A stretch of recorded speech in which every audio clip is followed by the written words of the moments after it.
changemakers. Thank you for tuning into the Hacking the Patriarchy podcast. I'm your fervent feminist host, Raven O'Neill, and I get the honors of sitting down weekly with diverse experts from all walks of life to explore ideas, opportunities, and strategies that we can all use to hack our way to better lives within patriarchal societies. If you're ready to hack patriarchal systems and structures, I invite you to join us and help move the needle. Hey, listeners. Today I'm thrilled to be sitting down with Loretta Turner, founder of Do Good Leadership Collective. Loretta's Zone of Genius is holding space for social impact and nonprofit leaders as they navigate the immense responsibility of healing the world without losing themselves or their passion in the process.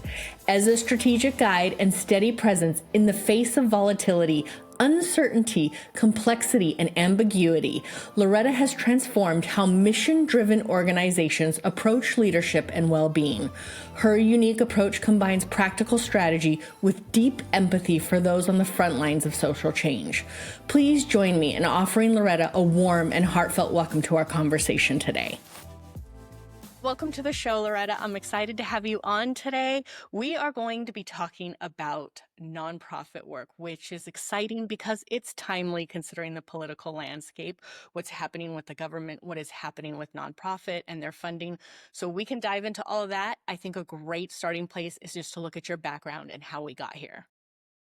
Sure. Yeah. Oh, I love telling this story about my love story with nonprofits and how I kind of accidentally found my way there. So I started working my first nonprofit job right out of college, but I found it again by accident. My first love, my first career was actually teaching yoga and meditation. And so I got my work started by teaching yoga across the tri-state area. I'm originally from the Northeast. And then what happened was one of my gigs ended up being a nonprofit gig. I was teaching yoga or asked to teach yoga inside of a correctional facility, inside of homeless shelters, inside of rehabilitation centers. And the nonprofit was the organization that was hosting these classes. And honestly, the rest is history. You know, once I got to do that beautiful well-being and healing work in these spaces, I just fell in love with the idea of nonprofits and just the idea of service.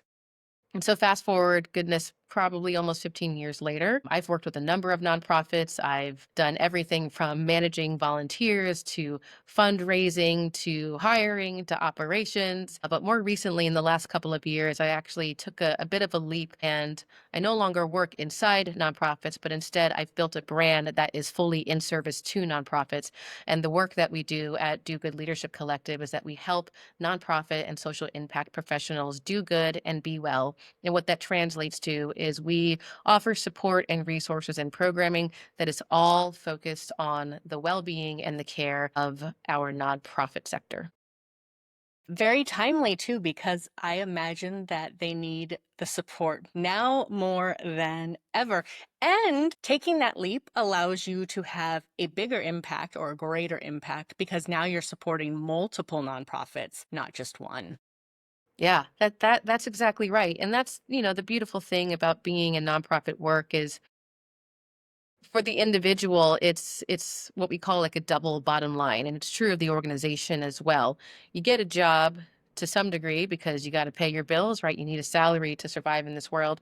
But when you're in nonprofits, both you and the organization have this additional bottom line, which is meeting the mission. And when you work for an organization, you're helping to meet the mission. But also when you work for a nonprofit organization, there's a mission that's being met inside of you. And so that's the beauty that comes with doing nonprofit work. It can be fulfilling in so many different ways. But yes, like getting out from underneath one organization, right, working in-house at one place has afforded me the opportunity to be in service to many different missions, whether it be working with youth, working in the arts, working in the environment, just working in general community care. It's quite literally the privilege of my life to have built a brand that can be in service in this way. Beautiful. Now, do you tend to work within certain sectors and certain industries, or is yours a very wide breadth of work? Like within the nonprofit sector Yes. or? Sorry, yes. Yeah, I would say that the subsectors I'm in are mostly like human service, right? So most of the nonprofits I work with have some type of service that is people oriented, whether it be food access or access to the outdoors or childcare. So broadly speaking, it's human service, but each nonprofit has a very unique spin. Some nonprofits I work with are doing environmental work and also serving humans. Some nonprofits that I work with are taking a perspective of technology and STEM and working with youth. Some nonprofits I'm working with are doing litigation or advocacy work in the pursuit of helping people and communities thrive. So generally human service, but I get to play around in some different spaces. Cool. Let's drill down a little bit into what specifically you do when working with these nonprofits. I think that that will help kind of trigger the conversation organically moving in a direction. Yes, and I really love this question. And I'm not going to talk about it technically. I want to talk a little bit more energetically about what I do. And the way that I usually describe it to folks is that I hold people. I hold leaders.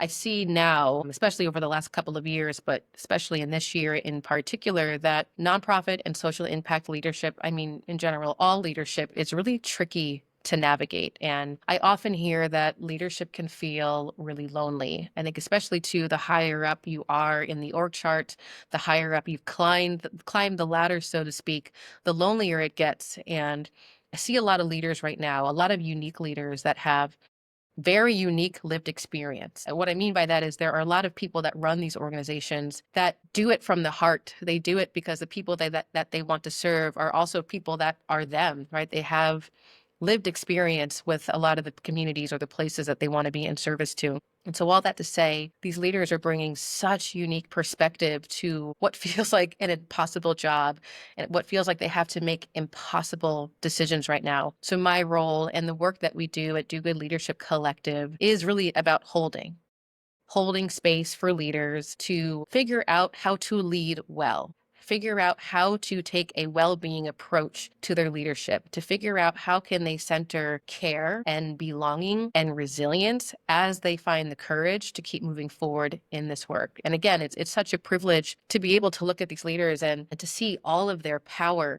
and to play a small role in their decision making as the person that's helping to just hold things for them. Now, what does that look like on paper? It comes in the form of coaching. It comes in the form of facilitation, whether we're facilitating for a small team or an entire organization. It comes in the form of staff retreats, workshops, like I said, coaching, sometimes at the individual level, but sometimes at the group level. And sometimes it comes in the form of looking at the whole organization, looking at the organization's culture and asking some strategic questions around how do we want to work together differently? How do we want to shift our culture? And how can we really assess the way that we're doing things now in hopes of building a different way of working together tomorrow? I love that you mentioned energetics because I don't know if you do this specific work with the leaders. I imagine that with the current state of the world and the work they do, being in it, they probably take it home, bring home to work, and getting that support on the leadership side of also their personal life and what the two mean together. Do you work with them in that regard, or is it very specific to the job? Hugely. I mean, I'm a firm believer that we're not necessarily talking about work-life balance, because when we say that, we're kind of implying that the two are separate from one another when you have to figure out how to balance the scales. I more frequently say work-life integration because it's so hard to leave what's going on at home behind when you walk into the workspace and then vice versa, right? Sometimes things happen at work and it's impossible to not take them home with you. But I appreciate the way that you frame this, right? Like some of these leaders are taking things home, and then my role is to try to hold some space for that, to try to help them navigate that. As you were saying that, what came to mind actually is that people aren't just taking it home, people are taking it in. Mm. Yeah, people are taking it in. And I think particularly with nonprofit professionals, there is this internalizing that's happening. I mean, I think we've seen it throughout the sector for, I mean, at least as long as I've been in the sector, I feel like I've seen it. I've internalized a lot of the work. I was quite literally just having this conversation this morning. I often talk to leaders about what we call the zone of delusion. And I won't get too detailed into it, but it's this idea that was coined from this model called the stress performance curve. And what it ultimately says is on one axis, we are trying to perform really well, right? Especially nonprofit folks, we have the passion to want to make a difference, to want to have an impact. So that is kind of like the vertical axis. And then the horizontal axis is the amount of pressure or the amount of stress that is on us. Ideally, we want to be in a place where there's some moderate stress, but some high desire to perform, and that's where we thrive. For a lot of nonprofit leaders, particularly in this moment, the pressure is just immense and it is relentless and it is beyond demanding. And it's been like that for a long time. And when that happens, again, alongside this deep desire to do good, to be passionately reaching the mission, then we crawl into the place of what we call the zone of delusion and bringing it back. That's the stuff that becomes internalized. When we're working in nonprofits, we frequently hear that we need to do more with less. We frequently hear that we need to compete for resources. And like I said, this turns into the work being internalized, right? So when we've got these people that are super passionate, they're leading from this place of lived experience, but they've got these unrelenting demands on them. The work then gets internalized and it shows up as martyrdom. It shows up as scarcity mindset. It shows up as having savior syndrome or as saviorism. And so when I talk about holding people, right, it is holding them through their leadership as they navigate these really tough and really complicated times. But what I also mean by holding leaders is really seeing them and really diving deep and having the conversation of, what do you think your leadership means right now? What have you internalized? What have you been conditioned to think about what is and isn't possible in your work? And how can we work together to shift some of those narratives and to get you into position to not only do good and lead well, but to also ask for what you need, to self-advocate, to lead by example in a way that really shows the people around you that you believe in well-being, that you believe in care, that you believe in belonging. So yeah, it's not just that people take things home, is that people take things deep. And if we're going to lead well, we've got to make sure that we check those things, bring them back to the surface, and take care of our internal body so that we can be the best possible leaders. Yeah. Have those, or not even have, do those narratives shift with the political landscape and the world landscape? And do they shift? And if they do shift, what have you seen, like maybe that they start with and they end up with, or what does that transition look like? Let me think about this one. Mm. Yeah, it's a great question. I think one of the big narratives that's emerging and like really growing some legs as the political landscape shifts is the need to compete. And often what I tell nonprofit leaders is the zones of delusion, right? This internalization and these narratives that have come up, again, is the result of our conditioning. It's working in a sector and working in systems that have quite literally kept organizations starved. So when we see a political situation such as the one we're living through in this moment, where every single news cycle is this reminder that there's going to be less resources, there's going to be less money, people are going to be losing their jobs, there's just going to be less and less and less and less. The the narrative that I see really coming to surface right now is people putting on their capes, right? Trying to save the day. So I see that savior syndrome really coming to the surface. And I'll be honest, like I'm feeling it a little bit myself. But what I'm also seeing is this like deep, deep, deep need to hoard and compete. Those two, I would say, are really front and center. Yeah, those are the big ones.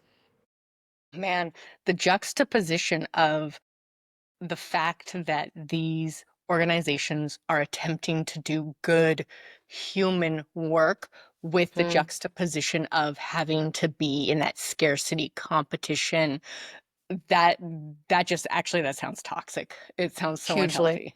Hugely. And it trickles down, right? It absolutely trickles down. You see what's happening in the world and you're the leader of an organization and you're at a point where you want to make sure that you've got the resources coming in the door to not only keep the mission going that helps the people in the community or helps your local environment, but to also keep your people paid.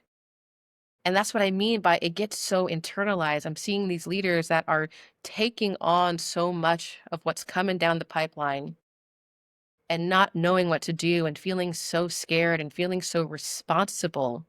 And then that trickles down to the people that they lead, right? The people that are following them, the people that are looking to them for answers. That same scarcity, that same fear, that same desire to fight, to compete, it just trickles down throughout the entire organization and leads to a lot of the toxicity that we've seen for years and years and years in the sector. And then it starts to perpetuate this narrative. And this is a narrative I grew up with when I was, I say that I was raised by the nonprofit sector, right? I started working in the sector when I was maybe all of 20. But this is a narrative I've heard again and again and again, which is don't you dare ask for more money, right? That's greedy. We're a nonprofit. We can only do so much with what we have. It's expected of you to be working overtime, even though we can't pay you for it. And again, that just perpetuates these narratives that just really, really, I think, harm people at the core and really do a lot of damage to their sense of self-worth. Because again, these are people that are trying to perform high, trying to give their all, trying to give their passion into the work. And when we are in these situations where the organization is being starved, it's very easy to get our sense of self-worth wrapped up in the systems and the circumstances of nonprofit work, which is, I love the work that I do, but I'm not worthy of asking for more. I'm not worthy of asking for time off. I'm not worthy of asking for healthcare, right? And so, yeah, it all trickles down and it creates these environments that are not only not good to work in, but just, I think, can do a lot of harm to people's spirits for the long term. And then I imagine that you said, it trickles down. I imagine at some point it trickles down to the end user. I just imagine that the cycle isn't healthy in general. So how can they get ahead of it? I imagine that you come in and you're holding them. Is that when they're already in a place where they need the support? Is there a way to be like, this isn't working, I need to get ahead of this and I should get help now? It's interesting that you asked this question because I think throughout 2023 and a lot of 2024, that was the conversation we were having. That's the conversation I was having with a lot of nonprofits. I think the pandemic really put a spotlight on frontline workers and nonprofits and the way that they fill the gap, the way that they meet the needs of the community, and the way that nonprofit people really just give themselves to their work. And again, I felt like a spotlight was on the work. These light bulbs went off around like, hey, like nonprofits, like we need them, right? They're super, super critical to our social fabric. And at that time, what I was seeing in the sector was that more money was flooding in, right? As the pandemic was rolling out, more money was flooding in to hire more people, to resource organizations to do well. And then again, once like 2022, 2023 rolled around, we were really talking about burnout. We were really talking about how the pandemic and people still needing to show up, right, in the middle of the pandemic had stretched them thin. And the conversation started to percolate around like, okay, so how do we get ahead of this, right? How do we put some resources into our organization that can help our folks recover and heal from the pandemic, whether it be in the form of like a sabbatical or investing some money into the staff in a way that helps them to take that recovery from all the work that they did. But there were some bigger conversations happening around how can we start to look at the infrastructure of our organization so that if and when something like this ever happens, again, cough, cough, political landscape, the folks in our organization are better resourced and better equipped to meet whatever is coming because we have invested in the well-being of our staff. And that's going to look different for every organization, right? One of the organizations that I've been talking to about their well-being needs, we've been talking about changing the infrastructure and making well-being deeply embedded in the work for these organizations so that they can meet another pandemic, right? Should it come down to that. But the well-being needs and the way that you bake well-being into the infrastructure is going to look different for every organization. I'm thinking of an organization right now where a good friend of mine leads. It's the Emilio Neres Foundation, and they ultimately support children and their families. The children that are battling cancer, they support those children and they support their families in supporting the child that is battling cancer. And I've been in talks with the executive director about what would well-being needs look like? How would we bake well-being into the strategy or into the infrastructure? And a big part of that conversation is recognizing that a lot of the staff are up close and personal with families who have children that are battling cancer. And in a lot of circumstances, or at least in some circumstances, the child's passing away from cancer. So there is a lot of trauma there, a lot of grief. And she's got the staff that are on ground, up close and personal for that. So through her perspective, well-being infrastructure could be mental health support, right? Making sure that the healthcare plan that is offered to these staff, right? This is just kind of a random example, making sure that they have a healthcare plan that meets their mental health needs, or working maybe with a local healthcare company or mental health care resource to make sure that there is some type of clinical staff available for staff if and when they need it. Now, that type of infrastructure into an organization that is working in healthcare, that is working in community needs, might look entirely different. Maybe a different organization that I work with. I work with the San Diego Bird Alliance. So they're working with birds, right? They're working with conservation. They're working outdoors. So embedding infrastructure or embedding well-being into their infrastructure might look totally different. It might have nothing to do with mental health resources. It might actually have something to do with physical health resources. So it really just depends on the organization. But yeah, to answer your question, how do we get ahead of it? How do we get proactive? I want to quote my friend Rusty Stahl, who is the founder of Fund the People. It's an incredible movement that's ultimately advocating for talent justice in the nonprofit sector. What he says all the time is that when it comes to funding our nonprofits, we got to stop sprinkling in these well-being grants, like, oh, $1,000 for a pizza party or a couple of $100 to do a little something something for your people.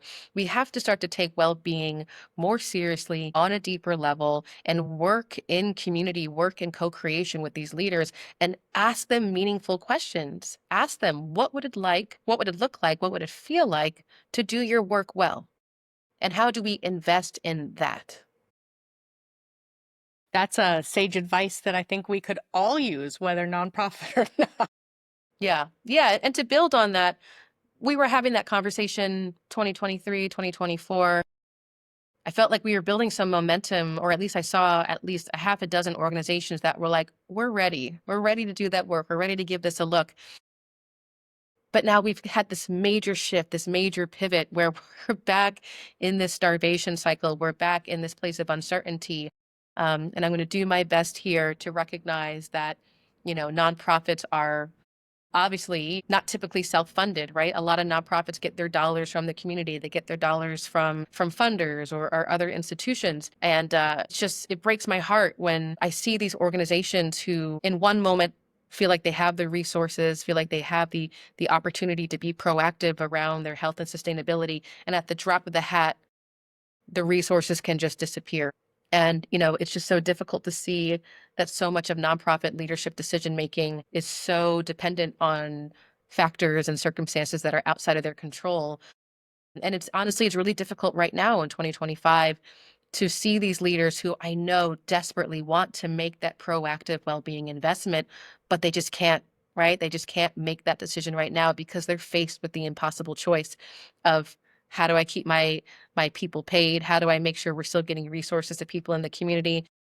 I, trying not to be pessimistic here, but also just trying to speak to the reality that, nonprofit management is super difficult because leaders are dependent on so many external forces to make their work happen. And we've got to also focus on the work of the people, right? The people that are behind the scenes making the work happening. We've got to figure out how to keep them resourced as well because they do the work and we need them.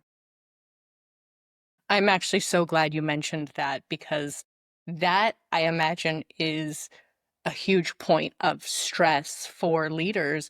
They're supposed to be leading teams and doing the work.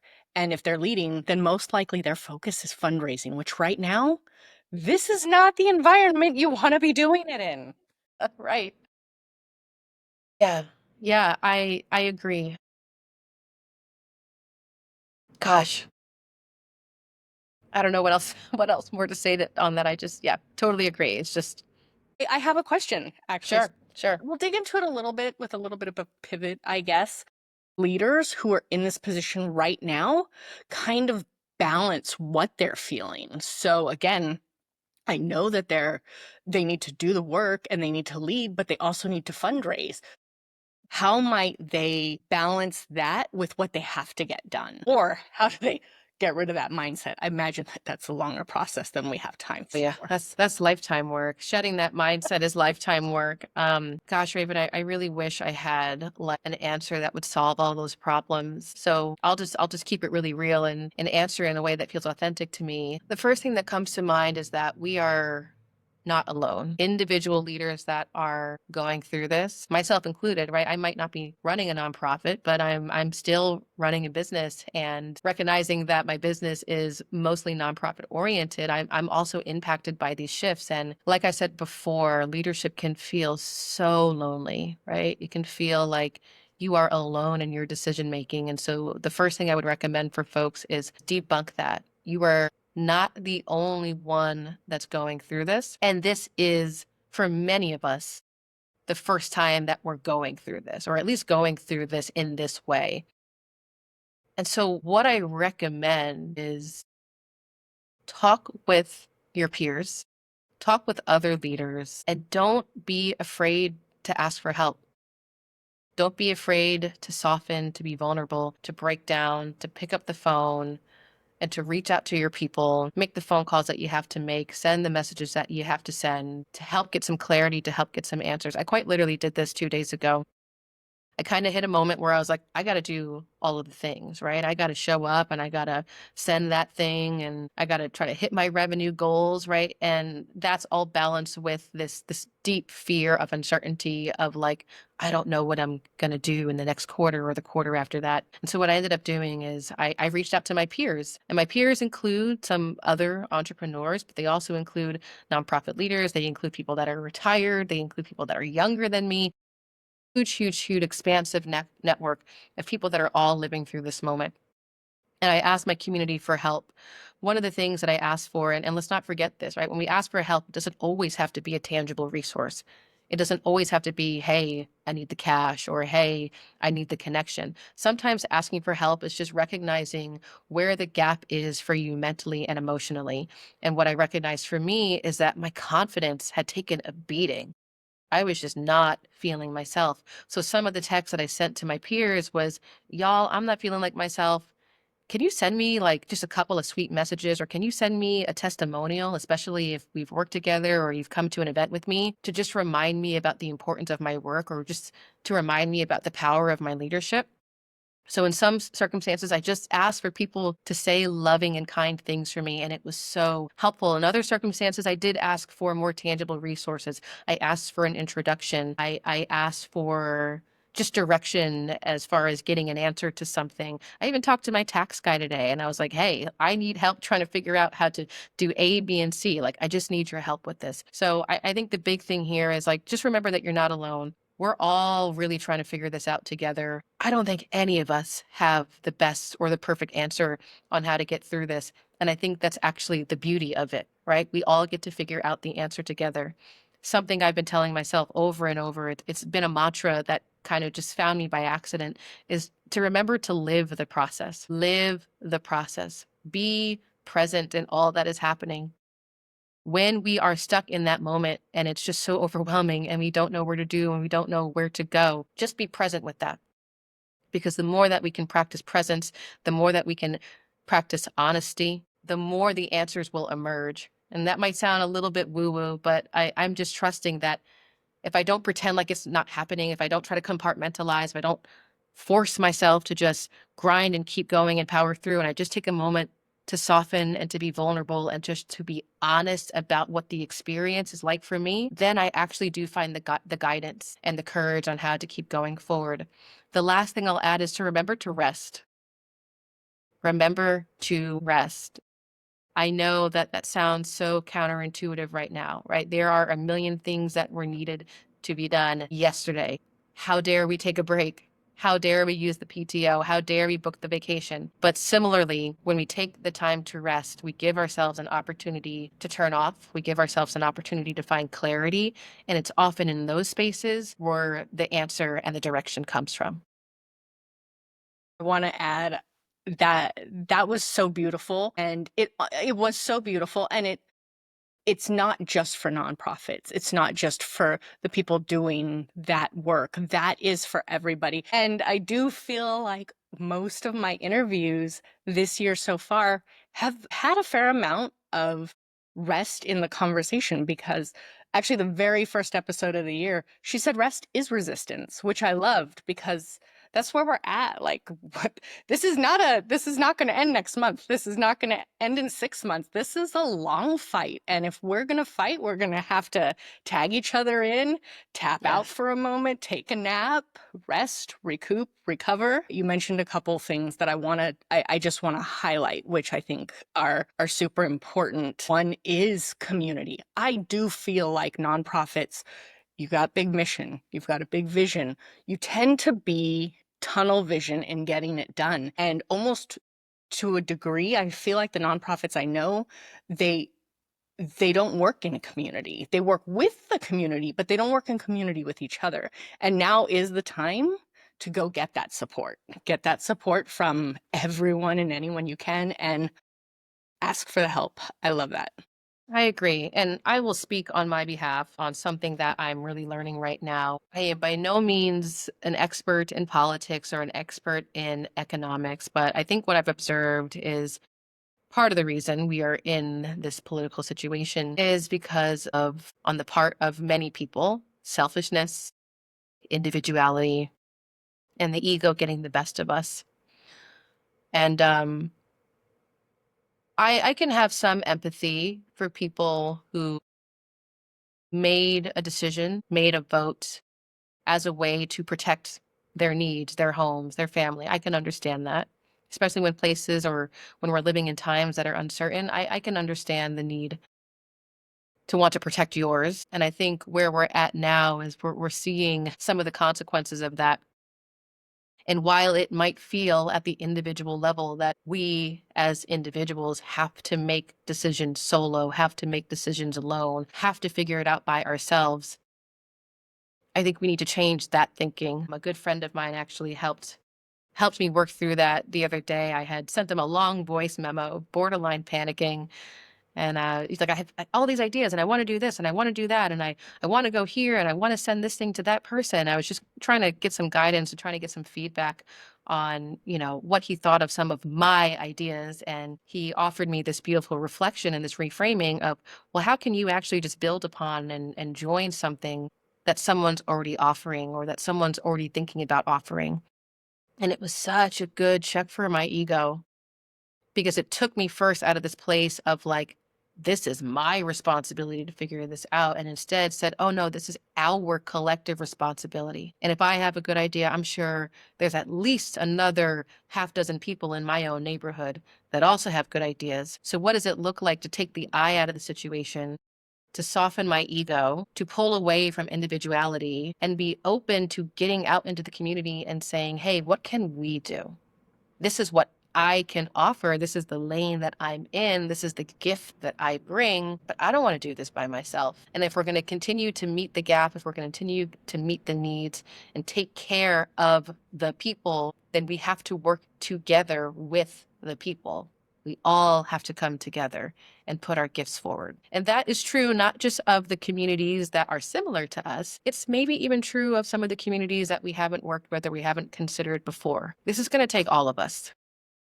It's really going to take all of us. And we have to trust that at the individual level, we have a gift to bring, but we got to come together and bring it all together. Bless him for that answer. I actually just had that conversation too. I was saying to someone else, what are we going to do? And they said, no, stop. Write down the 5 things you'd like to see get done and go find the people already doing it and get involved with their mission. Exactly right. That is exactly right. And it's hard, right? It's hard speaking on my behalf, but I think speaking maybe for a lot of people, especially folks who have founded nonprofits, it's hard to say, this is my thing, this is my baby, this is the thing that I have cultivated and founded, and to share, right? To recognize that I'm always trying to keep a mindset of abundance. There's always enough to go around. There's always plenty to go around. But in moments like these, the way that we get access to the abundance is to share. All right. I love to wrap this show up with 3 hacks. I love that a lot of our conversation points were about nonprofit, but the things that you covered are things that everyone can do during this time. So the 3 hacks do not have to be specific to nonprofit. It can just be the things people could do in this moment to be 3 held. hacks. Ooh, 3 hacks to be held. Okay, let me think about these. I'll just go one by one as they come up, and you might have to edit around them. No problem. Okay. 3 hacks to be held. I love that we're using the holding language, because then it puts me in the place of metaphor. I'm actually going to pick up something that's a little bit heavy here. So if we're going to really meet this moment, if we're going to really get through this, I'm thinking about holding my mason jar full of water. And I think hack number 1 would be thinking about how you're holding, right? If I had to hold this glass of water for the next hour and I was death gripping it or only holding it with a couple of fingers and I'm not holding it really effectively, that's going to tire me out, right? So hack number 1 is looking at how are you holding things? Can you be more effective? Can you be softer? Can you just be smarter in the way that you're working? Hack number 2 for how to be held and how to work through these moments is to remember to just put things down. It's so hard. Believe me, I love my work. I love all the work that I get to do. And I'm blessed to wake up every day and say, I get to do this. And it is so important for me to remember to put it down every now and then. Take a couple of days where I'm not doing the work. Take a couple of days where I'm not thinking about the work, right? Go offline and put it down so that when you pick it back up, you have a new, fresh perspective. You've got new eyes for it, and maybe even a new, renewed sense of love for it. And then thirdly, hack for being held is to ask to be held. As simple as that. Sometimes we think that no one can hold us, but the truth is we just haven't asked. There's a really wonderful Simon Sinek quote, and I can't remember it verbatim at this moment, so I'll do my best to paraphrase. But in so many words, he says, we have to remember that asking for help isn't selfish, because when we ask for help, we give other people the opportunity to help us. And oftentimes for them, it's a gift. When we ask for help, it's an opportunity for someone else to show up. And so we absolutely need to do a better job of allowing our colleagues, allowing our peers, allowing our loved ones to be available to help us, because it's a gift for them. And so that would be my 3rd hack. Ask for help, because you have no idea how much of an offering, how much of an opportunity it could be for someone else to be that help for you. I love that, because the truth is most people want to help too, but we're all Yes. so busy that we don't stop and say, hey, can I help you? But if someone asks, hey, I need help with this, we're like, oh my gosh, yes, let me help.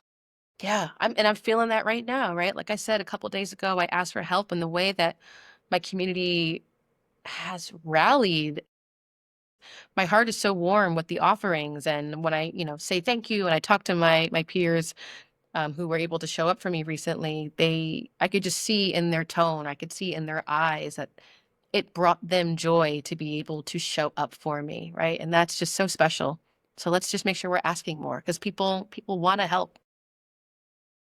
All right, for all the amazing people tuning in that want to get to know you better, want to reach out, want to connect, how can they do that?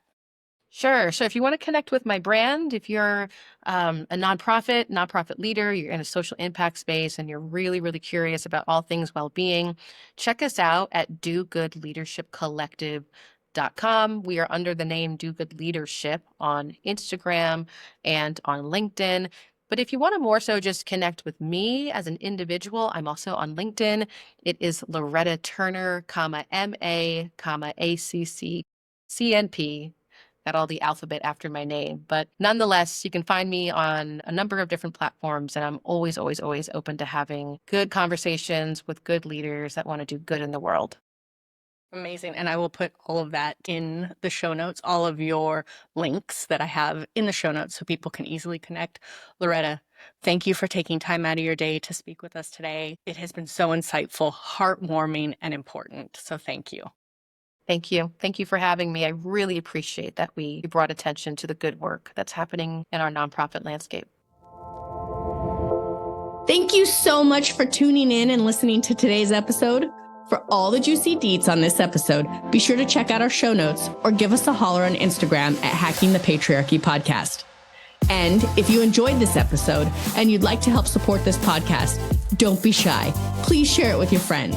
Sharing is caring after all. Lastly, if you'd like to lend your personal support, please take a moment to tell the world about it with a review on your favorite streaming platform. We'd be forever grateful.